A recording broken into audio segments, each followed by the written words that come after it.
বাংলাদেশের সর্বশেষ গুরুত্বপূর্ণ আপডেট সংবাদে আপনাকে স্বাগত। শুরুতেই সংবাদ শিরোনাম, পরে বিস্তারিত। শুরুতেই জানিয়ে দিব, বাংলাদেশের চেয়ে হাসিনাকে প্রাধান্য দিয়ে এবার বিপাকে পড়েছে ভারতের প্রধানমন্ত্রী নরেন্দ্র মোদী। গত 5 আগস্ট শেখ হাসিনা বাংলাদেশ ছেড়ে ভারতে পালিয়ে যাচ্ছিলেন। এরপর বাংলাদেশের সঙ্গে সমস্ত সম্পর্ক বিচ্ছিন্ন হয়ে গেছে মোদীর। কারণ মোদী শুধুমাত্র একজন ব্যক্তির সঙ্গে সম্পর্ক স্থাপন করেছিলেন। তিনি দেশের সঙ্গে সম্পর্ক স্থাপন করতে ব্যর্থ হয়েছেন নরেন্দ্র মোদী। দক্ষিণ এশিয়ার কোনো দেশের সঙ্গেই ভারতের নরেন্দ্র মোদী সরকার সম্পর্ক ভালো করতে পারেনি। শুধুমাত্র শেখ হাসিনা সরকারের সঙ্গেই সম্পর্ক ভালো করেছিলেন, কিন্তু সেটিও শেষ পর্যন্ত রক্ষা করতে পারলেন না। এরপর জানিয়ে দিব, নতুন শিক্ষা সচিব নিয়োগ। শনিবার জনপ্রশাসন মন্ত্রণালয়ে এক প্রজ্ঞাপনে সব তথ্য জানানো হয়েছে। নতুন শিক্ষা সচিব হিসেবে ডক্টর শেখ আব্দুর রশিদকে চুক্তিভিত্তিক নিয়োগ দিয়েছে অন্তর্বর্তী সরকার। এবারে জানিয়ে দিব, নিয়োগের 3 দিন পরই জননিরাপত্তা থেকে সরানো হলো সচিব মোকাব্বিরকে। নিয়োগের মাত্র 3 দিন পরই স্বরাষ্ট্র মন্ত্রণালয়ের জননিরাপত্তা বিভাগের দায়িত্ব থেকে সরানো হলো জ্যেষ্ঠ সচিব মোহাম্মদ মোকাব্বির হোসেনকে। এদিকে অবসরে যা 5 কর্মকর্তাকে চুক্তিভিত্তিক নিয়োগ দেওয়া হয়েছে। এবারে জানাবো, মহানগর বানিয়ে বিপদে পড়েছিলেন আশফাক নিপুণ। সম্প্রতি শেখ হাসিনা পালিয়ে যাওয়ার পর বাংলাদেশের সিনেমা নিয়ে ভারতের সঙ্গে এবার 2 বাংলা সিনেমা নিয়ে বিপাকে পড়েছে পরিচালকেরা। এরই ধারাবাহিকতায় এবার মহানগর সিনেমা বানিয়ে বিপাকে পড়েছেন আশফাক নিপুণ। এবং সর্বশেষ জানিয়ে দিব, ডিএমপিতে আবারও বড় রদবদল। একযোগে বদলি 12 এডিসি এবং 1 এসি। প্রিয় দর্শক, এতক্ষণ শুনছিলেন সংবাদ শিরোনাম, এবারে বিস্তারিত। তবে তার আগে বন্ধুরা, অনুরোধ থাকবে এই সংবাদটিতে একটি লাইক দিন। এই চ্যানেলে নতুন হয়ে থাকলে সংবাদটি দেখতে দেখতে চ্যানেলটি সাবস্ক্রাইব করে রাখুন। আর বন্ধুরা, কমেন্ট করে জানিয়ে দিন এই সংবাদ সম্পর্কে আপনার মূল্যবান মতামত। জানিয়ে দিন বন্ধুরা, এই সংবাদটি আপনি বিশ্বের কোন দেশ থেকে শুনছেন এবং দেখছেন। এবারে বিস্তারিত। বাংলাদেশের চেয়ে হাসিনাকে প্রাধান্য দিয়ে বিপাকে ভারত। ছাত্র জনতার গণ অভ্যুত্থানের মুখে গত 5 আগস্ট পদত্যাগ করে পালাতে বাধ্য হন সাবেক প্রধানমন্ত্রী শেখ হাসিনা। সেদিন ছাত্র জনতা যখন তার সরকারি বাসভবনের দিকে এগোচ্ছিল, ঠিক তখন তিনি গোপনে ভারত পালিয়ে যাচ্ছিলেন। সরকারি চাকরিতে কোটা সংস্কার নিয়ে গত জুন মাসে ওই আন্দোলন শুরু হয়। তবে 16 জুলাই যখন রংপুরের বেগম রোকেয়া বিশ্ববিদ্যালয়ের শিক্ষার্থী আবু সাইদ সহ সারা দেশে 6 জন নিহত হন, তখন এটি সরকার বিরোধী আন্দোলনের রূপ নেয়। তারই জেরে 5 আগস্ট পতন ঘটে শেখ হাসিনার 15 বছরের শাসনের। শেখ হাসিনার পতনের বিষয়টি ভারতের শঙ্কা তৈরি করে, কারণ তিনি ছিলেন দক্ষিণ এশিয়ার মধ্যে ভারতের সবচেয়ে বড় মিত্র। এ বিষয়ে ভারতের লেখক ও সম্পাদক রাহুল ত্রিপাঠী ফ্রান্স 24কে বলেছেন, ভারত সরকার শেখ হাসিনার উপর অতিরিক্ত, অন্যদিকে বাংলাদেশের উপর কম বিনিয়োগ করেছে। আর এ কারণেই দেশটি এমন সংখ্যায় পড়েছে। ফরাসি সংবাদ মাধ্যমটির প্রতিবেদনে বলা হয়েছে, গভীর সম্পর্ক গড়ার জন্য ভারতের প্রধানমন্ত্রী নরেন্দ্র মোদী ও বাংলাদেশের সাবেক প্রধানমন্ত্রী শেখ হাসিনা উভয় নিজ দেশে গণতন্ত্রের পশ্চাদপসরণকে উপেক্ষা করেছেন। শেখ হাসিনার পতনের পর ভারতের সংখ্যালঘুদের উপর হামলার ব্যাপারে যে সতর্কতা দিয়েছেন, সেটি ভণ্ডামি হিসেবে অভিহিত করেছে ফ্রান্স 224। সংবাদ মাধ্যমটিতে আরও বলা হয়েছে, শেখ হাসিনার পতনের বিষয়টি গত কয়েক বছর ধরেই তৈরি হচ্ছিল, যদিও সরকারি চাকরিতে কোটা সংস্কার নিয়ে শুরু হওয়া আন্দোলন তার শাসন অবসানের পথ তৈরি করেছে। কিন্তু গত 7 জানুয়ারি যখন তিনি অসচ্ছল নির্বাচনের মাধ্যমে 4র্থবারের মতো ক্ষমতায় আসেন, তখন সাধারণ মানুষের ক্ষোভ আরও বৃদ্ধি পায়। এ বিষয়ে ভারতীয় লেখক ও সাংবাদিক দলিল ত্রিপাঠী বলেছেন, মোদী শুভেচ্ছা জানালেও পুরো বিষয়টি ছিল বাস্তবতা থেকে অনেক দূরে। ভারত শেখ হাসিনার উপর অতিরিক্ত আরও বাংলাদেশের উপর কম বিনিয়োগ করেছে। ভারত তার সব ডিম একটি ঝুড়িতেই রেখেছিল, আর ভূকৌশলগত দিক দিয়ে এটি অবশ্যই কোনো বুদ্ধিমান কিছু ছিল না। নতুন শিক্ষা সচিব নিয়োগ। নতুন শিক্ষা সচিব হিসেবে ডক্টর শেখ আব্দুর রশিদকে চুক্তিভিত্তিক নিয়োগ দিয়েছে অন্তর্বর্তী সরকার।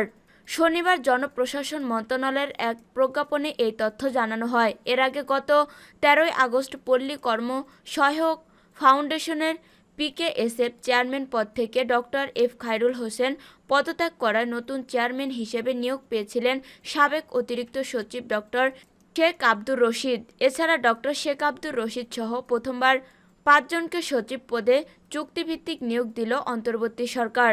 চুক্তিভিত্তিক নিয়োগপ্রাপ্ত বাকি 4 জন হলেন ডক্টর নাসিমুল গনিকে রাষ্ট্রপতির কার্যালয়, MA আকমাল হোসেন আজাদকে রেলপথ মন্ত্রণালয়, এহসানুল হককে সড়ক পরিবহন ও মহাসড়ক বিভাগ ও ডক্টর মোহাম্মদ আবুল মোমেনকে জননিরাপত্তা বিভাগের দায়িত্ব দেওয়া হয়েছে। নিয়োগের 3 দিন পরই জননিরাপত্তা থেকে সরানো হলো সচিব মোকাব্বিরকে। নিয়োগের 3 দিন পরই স্বরাষ্ট্র মন্ত্রণালয়ের জননিরাপত্তা বিভাগের দায়িত্ব থেকে সরানো হলো জ্যেষ্ঠ সচিব মোহাম্মদ মোকাব্বির হোসেনকে। জনপ্রশাসন মন্ত্রণালয় শনিবার এক আদেশে মোকাব্বিরকে জননিরাপত্তা বিভাগ থেকে সরিয়ে বিজ্ঞান ও প্রযুক্তি মন্ত্রণালয়ের সচিব করার কথা জানিয়েছে।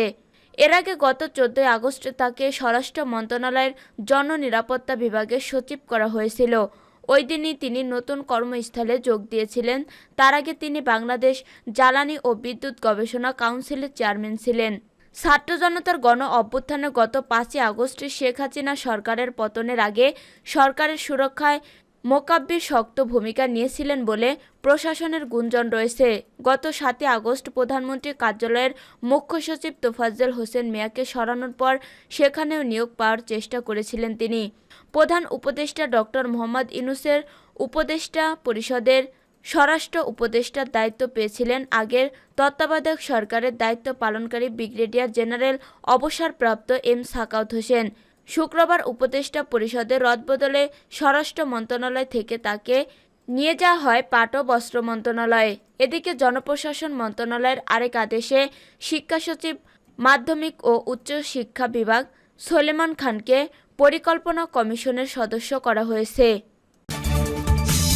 অবসরে যাওয়া 5 কর্মকর্তাকে চুক্তিভিত্তিক সচিব নিয়োগ।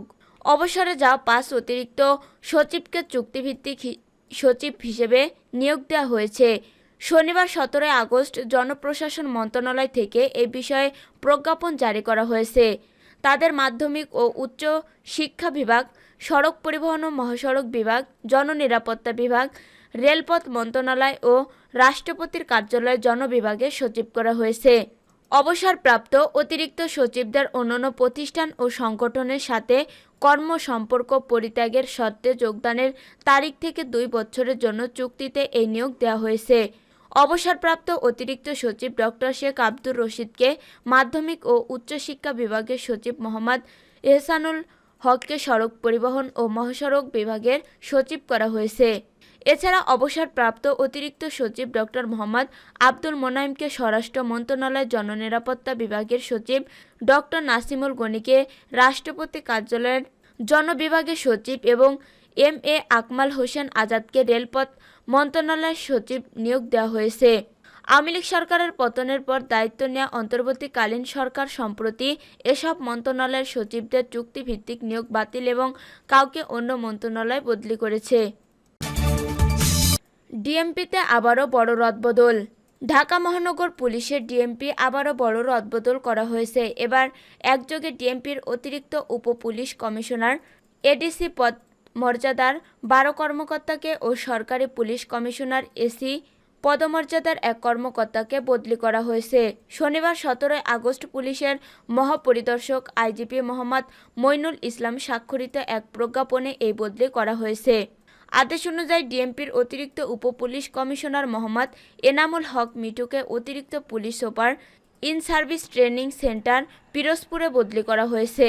অতিরিক্ত উপ পুলিশ কমিশনার রুবায়েত জামানকে অতিরিক্ত পুলিশ super in service training centre সুনামগঞ্জে, অতিরিক্ত উপপুলিশ কমিশনার মোহাম্মদ রফিকুল ইসলামকে অতিরিক্ত পুলিশ সুপার এপিবিএন, অতিরিক্ত উপপুলিশ কমিশনার মোহাম্মদ আলাউদ্দিনকে অতিরিক্ত পুলিশ সুপার এপিবিএন, অতিরিক্ত উপপুলিশ কমিশনার মির্জা সালাউদ্দিনকে অতিরিক্ত পুলিশ সুপার বিপিএ সারদা রাজশাহীতে, অতিরিক্ত উপপুলিশ কমিশনার SM জাহাঙ্গীর হাসনাতকে অতিরিক্ত পুলিশ সুপার নৌপুলিশ, অতিরিক্ত উপপুলিশ কমিশনার মোহাম্মদ শহীদুল ইসলামকে অতিরিক্ত পুলিশ সুপার শিল্পাঞ্চল পুলিশ, অতিরিক্ত উপপুলিশ কমিশনার মাসুদ মিয়াকে অতিরিক্ত পুলিশ সুপার রেলওয়ে পুলিশ, অতিরিক্ত উপপুলিশ কমিশনার কাজী মাকসুদা লিমাকে অতিরিক্ত পুলিশ সুপার পিটিসি টাঙ্গাইল, অতিরিক্ত উপপুলিশ কমিশনার বদরুজ্জামান জিল্লুকে অতিরিক্ত পুলিশ super in service training centre কুষ্টিয়ার, অতিরিক্ত উপপুলিশ কমিশনার খন্দকার রবিউল আরাফাতকে অতিরিক্ত পুলিশ সুপার র্যাব, অতিরিক্ত উপপুলিশ কমিশনার মোহাম্মদ ইলিয়াস হোসেনকে অতিরিক্ত পুলিশ সুপার রেঞ্জ ডিআইজি অফিস রংপুরে বদলি করা হয়েছে। এছাড়া ডিএমপির সরকারি পুলিশ কমিশনার মাহফুজুর রহমানকে সরকারি পুলিশ সুপার বিপিএ সারদা রাজশাহীতে বদলি করা হয়েছে।